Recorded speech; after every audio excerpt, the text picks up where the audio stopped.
Hola, Jesucristo nos hace verdaderamente libres.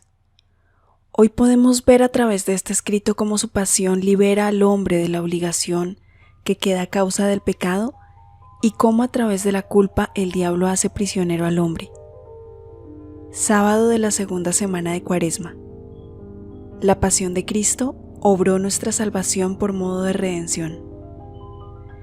Se dice en 1 de Pedro 1:18: ustedes saben que fueron rescatados de la vana conducta heredada de sus padres, no con bienes corruptibles, como el oro y la plata, que son cosas perecederas, sino por la preciosa sangre de Cristo, como de un cordero sin defecto y sin mancha. Y el apóstol en Gálatas 3:13 dice: Jesucristo nos redimió de la maldición de la ley, hecho por nosotros maldición. Se dice que Jesús se hizo maldición por nosotros, porque padeció por nosotros en el madero de la cruz. Luego nos redimió por su pasión. De dos maneras estaba obligado el hombre por el pecado. Primero, por la esclavitud del pecado, pues todo aquel que hace pecado es esclavo de él. Y porque todo aquel que fue vencido queda cautivo del que lo venció. El diablo había vencido al hombre, induciéndole a pecar. Así el hombre quedó sujeto a la servidumbre del diablo. Segundo, en cuanto al reato, se dice del reato que es el resto de la pena que queda por cumplir aún después de perdonado el pecado. El reato por el cual el hombre está obligado a la justicia de Dios. Y esto es también cierta servidumbre, como es verdadera servidumbre que el hombre padezca lo que no quiere, porque es propio del hombre libre hacer uso de sí mismo como quiera. Entonces, la pasión de Cristo fue satisfacción suficiente y sobreabundante por el pecado y reato de la pena del género humano.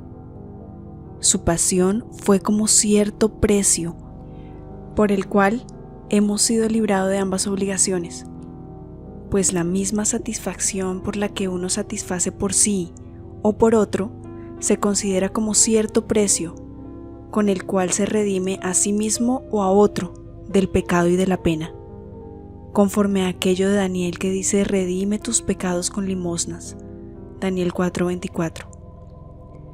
Mas Cristo satisfizo, no dando dinero o cosa semejante, sino dando lo que fue más grande, a sí mismo, por nosotros. Y por eso se dice que la pasión de Cristo fue nuestra redención. Pecando el hombre, estaba obligado a Dios y al diablo. En cuanto a la culpa, había ofendido a Dios y se había sometido al diablo, consistiendo con él, de donde por razón de la culpa no se había hecho siervo de Dios, sino que más bien había incurrido en la servidumbre del diablo, apartándose del servicio de Dios, lo cual fue permitido por Dios, justamente a causa de la ofensa cometida contra él. Pero en cuanto a la pena, el hombre había sido obligado principalmente a Dios como a soberano juez y al diablo como a verdugo, según aquello que dice Mateo 5:25, no sea que tu contrario te entregue al juez y el juez te entregue al ministro, esto es, al ángel cruel de las penas. Así pues, aun cuando el diablo, en cuanto de él dependía, retenía injustamente bajo su servicio al hombre, engañado por su fraude, no solamente por la culpa, sino también por la pena, era sin embargo justo que el hombre padeciese, por permisión divina en cuanto a la culpa y por disposición de Dios en cuanto a la pena. Y por consiguiente, con respecto a Dios, exigía la justicia que el hombre fuese redimido, pero no con respecto al diablo, y el precio no debía pagarse al diablo, sino a Dios. Feliz sábado de Cuaresma.